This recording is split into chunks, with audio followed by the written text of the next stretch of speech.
Dear students, good morning to all. Non-made verbs. ஒவ்வொரு ஃபார்மாக பார்த்துன்னு வந்துருக்கோம். லெவல் 4 வீடியோஸ் பார்த்துட்டு இருக்கோம். நம்ம ஸ்டூடெண்ட்ஸ் எல்லாம் book material green colour material அமைச்சிருக்கோம். நம்ம ஸ்டூடெண்ட்ஸ் எல்லாம் பேஜ் நம்பர் 47லேருந்து 50 பார்த்துக்கோங்க.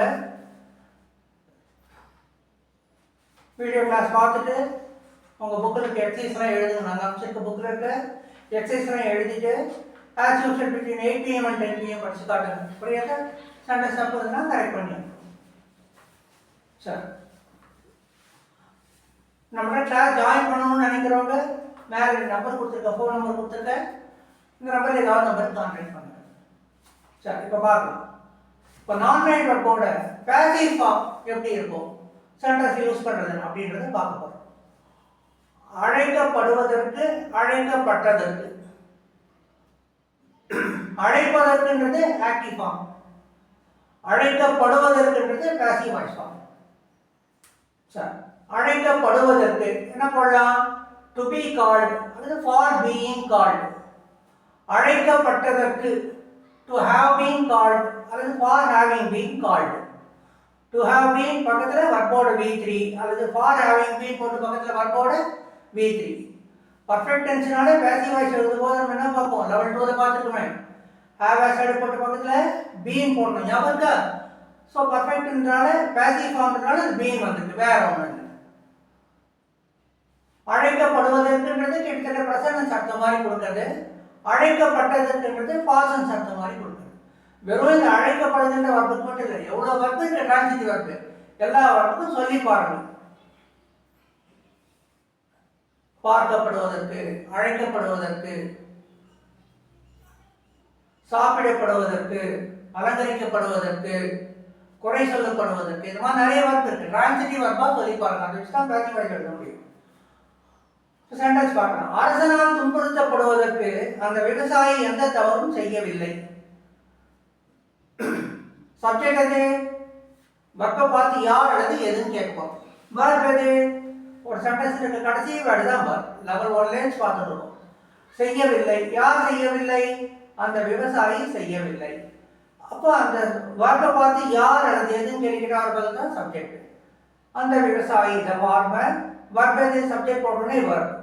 செய்யவில்லை, did not do any mistake. அந்த விவசாயி எந்த தவறும் செய்யவில்லை.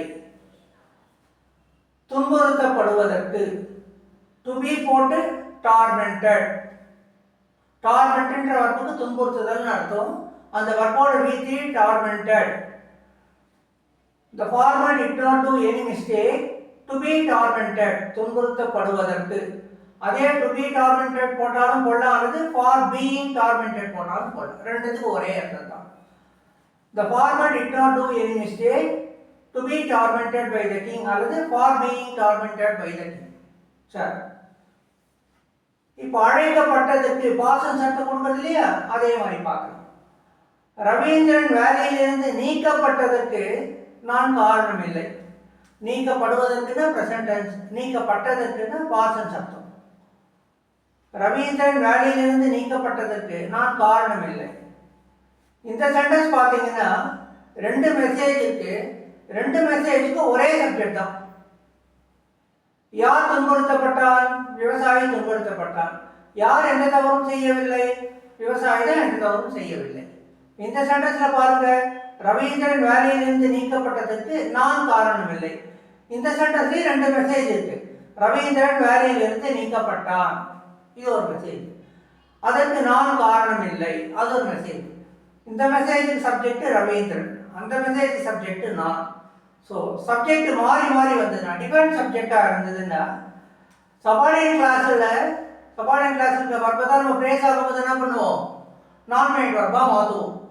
அந்த நான்-மெய்ட் வர்புக்கு சபார்டினேட் கிளாஸில் இருக்க சப்ஜெக்டை போட்டு அப்பாசிட்டிவ் போட்டு எஸ் போடணும். இதை பற்றி டீட்டெயிலாக லெவல் 2ல் காம்பவுண்ட் காம்ப்ளெக்ஸ் சிம்பிளில் 9 மாடல்லே எக்ஸ்பிளைன் பண்ணிருக்கேன். சிம்பிள் சென்டென்ஸில் வீடியோ எடுத்து பாருங்கள். ரவீந்திரன் வேலையிலிருந்து நீக்கப்பட்டதற்கு நான் காரணம் இல்லை. முடிஞ்ச வாக்கியது நான் காரணம் இல்லை, அது முதல்ல போட்டுக்கிறோம். I am not a cause, நான் ஒரு காரணம் இல்லை. எதுக்கு? வேலையிலிருந்து ரவீந்திரன் நீக்கப்பட்டதற்கு. அப்போ சப்ஜெக்ட் வேறு. சப்ஜெக்ட் வேறையாக இருந்தால் ஃபார் போட்டு சப்ஜெக்ட் போட்டு அப்பாசிட்டி போட்டு எஸ் போடணும். புரியுதா? ஏற்கனவே சொல்லிருக்கோம். I am not a cause for Ravindran's. இப்போ நான் பேசிக் ஃபார்ம் போடணும். டு ஹாவ் பீன் டிஸ்மிஸ்டு அல்லது ஹேவிங் பீன் டிஸ்மிஸ்டு.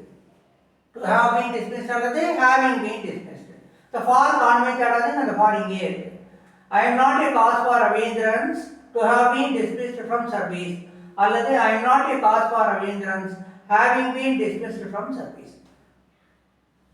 புரிஞ்சுதா? சாப்டர் புரிஞ்சுதா? சரி, நான் சொல்லியாச்சா? பேஜ் நம்பர் சொல்லியாச்சு. நம்பர் 4 வீடியோஸ் நான் டைமர் பேசிவ் ஃபார்ம். நம்ம ஸ்டூடெண்ட்ஸ்லாம் பேஜ் நம்பர் 47 50 பாருங்க. அதில் இருக்க எக்ஸசைஸ்லாம் எழுதி படிங்க, கரெக்ஷன் பண்ணுவோம். Between 8 PM and 10 PM.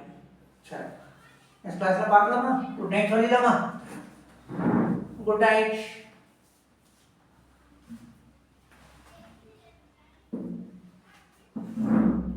Dear students, once again good night.